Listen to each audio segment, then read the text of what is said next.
चाहना में हमारा लक्ष्य क्या है? सुख समृद्धि और सुख और समृद्धि की निरंतरता।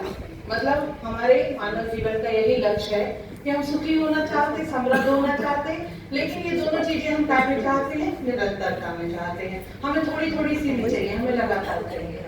ये हमारी चाहना है और हम इसको लक्ष्य मान के चलते हैं। आगे में बढ़ते हैं तो अब हमें यदि लक्ष्य माना है तो हमें लक्ष्य को पूर्ति करने के लिए कोई ना कोई कार्यक्रम बनाना होगा। तो हमने यहाँ पर ये कार्यक्रम यहाँ पर बनाया। तो कार्यक्रम को बना रहे हैं हम कि व्यवस्था में जीना और संगीत हारमोनी में जीना, व्यवस्था में जीना सुख के लिए और समृद्धि के लिए। तो ये जो व्यवस्था है, ये 4 तरह की व्यवस्था हम यहाँ पर देख पा रहे हैं, आप लोग भी देख पा रहे हैं। ये सबसे पहले जब हमें कार्य करना है व्यवस्था में, तो हम यहाँ देखते हैं पहली मानव में व्यवस्था, दूसरी हम यहाँ पर देख पा रहे हैं परिवार में व्यवस्था, तीसरी देख पा रहे हैं समाज में व्यवस्था, और चौथी जो है वो प्रकृति और अस्तित्व में व्यवस्था।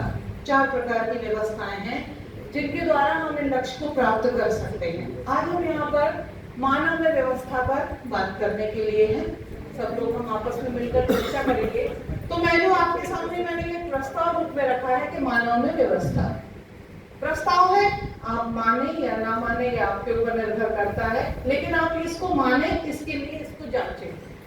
जांचना कैसे है? सहज स्वीकृति के आधार पर इसको जांचना है और फिर हम इसको अपने जीवन में करके देखेंगे। जीवन में करने के लिए जब हम इस व्यवस्था को अपनाएंगे तो हम व्यवहार में, कार्य में इसको मानेंगे। तो व्यवहार में मानेंगे तो मनुष्य के साथ हमारा मतलब व्यवहार प्रदर्शित होगा, और जब हम कार्य में जाएंगे तो शेष प्रकृति के साथ कार्य रूप में मानव में व्यवस्था को हम देखने का प्रयास करेंगे। जी, सहज स्वीकृति जिसको आपका मन स्वीकार करे, सहज रूप से आप मानना चाहें, वो सहज स्वीकृति है। हमने आपके सामने प्रस्ताव रखा कि हमारा जीवन का चाहना जो है हमारी वो सुख समृद्धि की है। तो क्या आप इसको सहज रूप से स्वीकार करते हैं? आप भी चाहती हैं। मैंने आपके सामने प्रस्ताव रखा कि आपके जीवन का लक्ष्य क्या है? सुख है। क्या आपके जीवन का लक्ष्य सुख है? आप ये मानती है सहज स्वीकृति? तो जिस चीज को हमारा मन सहज रूप से स्वीकार करना चाहे, हम उसमें विरोधात्मक भाव में ना आए, वो सहज स्वीकृति है। जी, संगीत क्यों लिखा है इसमें? जैसे मैं पहली बार कर रही हूँ। जी जी, संगीत का संबंध किससे है और व्यवस्था? जब हम, हाँ जी बिल्कुल, जब हम व्यवस्था में जीने लगते हैं, मतलब हमने लक्ष्य बनाया, कोई भी सुख समृद्धि का लक्ष्य बनाया, वो हम चाहते हैं, फिर हमने उसमें कार्यक्रम बनाया कि हमें ये चीजें कब मिलेंगी? जब हम व्यवस्था में जिएंगे।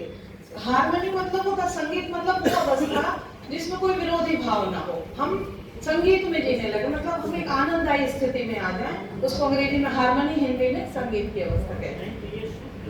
हाँ, संगीत में तो मैं बताती हूँ आते हैं हम उस बात पे आगे। ठीक है, देखिए यहाँ पर ये आपके सामने प्रस्ताव है सर। देखिए ये आपके सामने